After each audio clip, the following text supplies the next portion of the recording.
সাচ্চা মুসলমান। মাদ্রাসাতে দাও বাবা মা তোমাদের সন্তান, কোরআন হাদিস শিখে হবে সাচ্চা মুসলমান।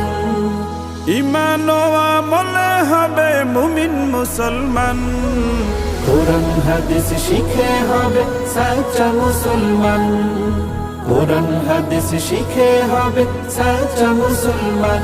তারা হরফে হরফে পাবে আল্লাহর পরিচয়, অন্তরেতে থাকবে সদা জাহান্নামের ভয়। হরফে হরফে পাবে আল্লাহর পরিচয়, অন্তরেতে থাকবে সদা জাহান্নামের ভয়। দিন কায়েমি করবে দিনী সমাজ বিনির্মাণ, কোরআন হাদিস শিখে হবে সাচ্চা মুসলমান। কোরআন হাদিস শিখে হবে